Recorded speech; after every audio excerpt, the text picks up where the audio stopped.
अरे बाप रे, 10 बज गया, आज का सारा बिजनेस चौपट। कियारा की आवाज सुनकर यश का चेहरा लाल पड़ गया। वो जैसे ही मुड़ा कियारा के चेहरे का हाव भाव देखकर वो समझ गया कि कियारा उसे गलत समझ रही है। जैसा आप सोच रही हैं ना, वैसा कुछ है नहीं, समझी आप? तुम कौन हो? मैंने पूछा तुम कौन हो? अच्छा, आप शांत हो जाइए। हम आपको बताते हैं ना, हम कौन है, सब बताते समझाते हैं। अरे शांत हो जाइए मैडम, शांत हो जाइए। आपको पता भी है रात को कितनी पी थी आप? रात को ना बीच के किनारे पड़ी हुई थी। आपको अंदाजा भी नहीं है आपने कितना पिया हुआ था। आंधी तूफान बारिश, वो भी आपको हिला डुला उठा नहीं पाई, समझी? वो तो भगवान का धन्यवाद कहिए। महादेव, उन्होंने हमको भेज दिया आपके पास। शुक्र मनाइए हम आपको उठा करके ही अपना घर ले आए, नहीं तो परमात्मा ही जाने आपके साथ क्या होता क्या नहीं होता। मतलब समझ रही हैं? बीच? हाँ। Oh shit. अरे यहाँ इधर है बाथरूम, इधर है। वहाँ कहाँ जा रही? इधर है बाथरूम। जाना है क्या? अपना हील तो लेके जाइए। वो लड़की बिना कुछ कहे बस रोते हुए यश के रूम से भाग निकली थी, जिससे यश को भी काफी बुरा लगा। कमाल है यार, आजकल की लड़की, ये बड़े घर की लड़की थैंक यू बोलना भी नहीं जानती है क्या?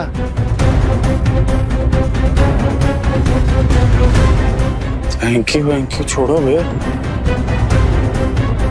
कहीं अग्रवाल साहब की बेटी हमारे ऊपर केस न कर दे। ससुरा खाया पिया कुछ नहीं, गिलास तोड़ा पा रहा।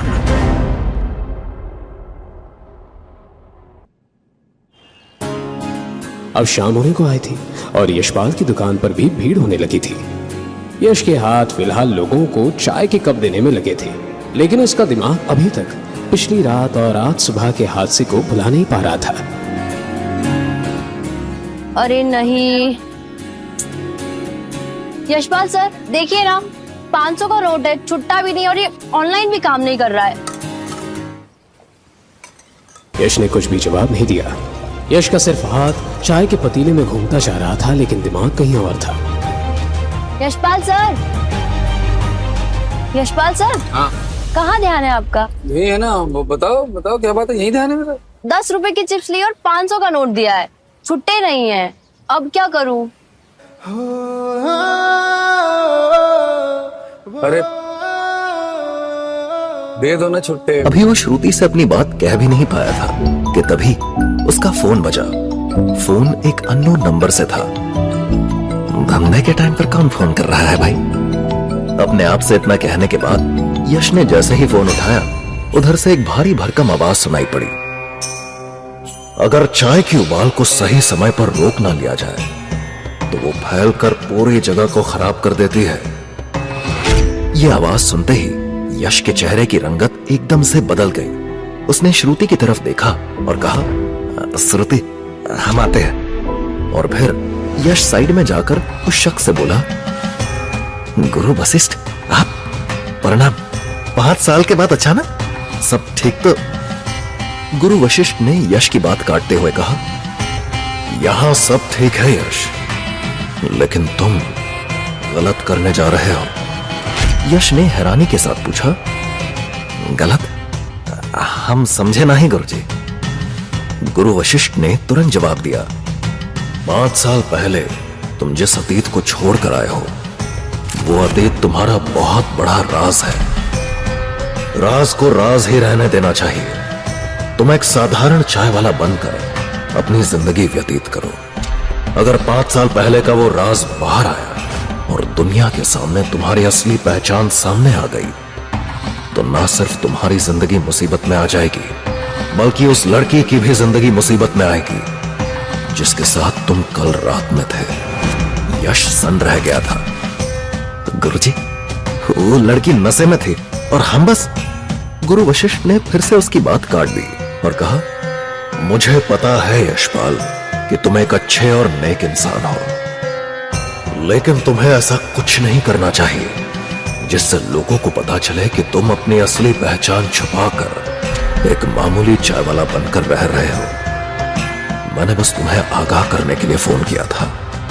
तुम मेरे सबसे काबिल छात्र रहे हो। मेरा आशीर्वाद हमेशा तुम्हारे साथ है। यश जवाब में कुछ कहता कि इसके पहले ही फोन कट गया था। यश सन खड़ा हुआ था। उसके चेहरे की रंगत बदली हुई थी। उसके कानों में चीखने की आवाजें आने लगी, जैसे वो चीखे उसके अतीत से जुड़ी हो।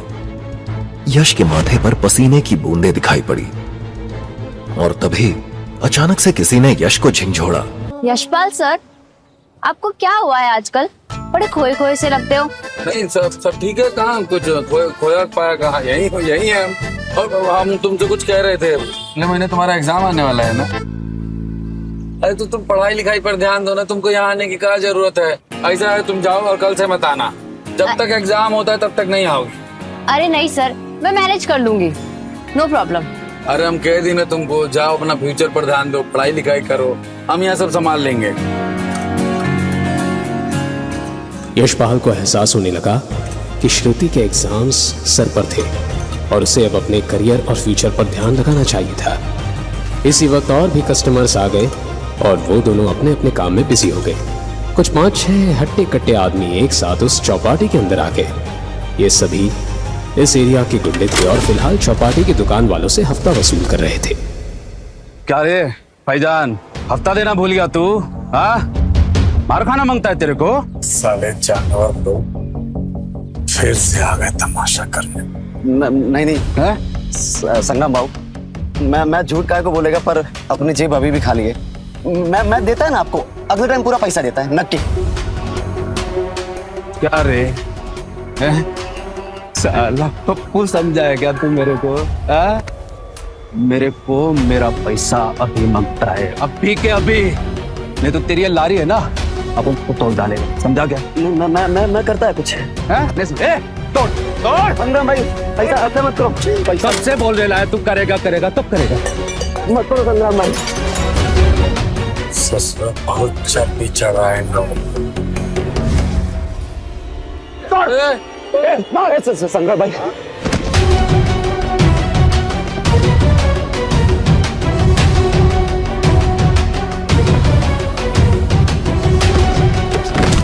यशपाल सर! संग्राम और उसकी गैंग अब यश का क्या हाल करने वाले थे? श्रुति और फैजान यश को उन गुंडों से बचा पाएंगे?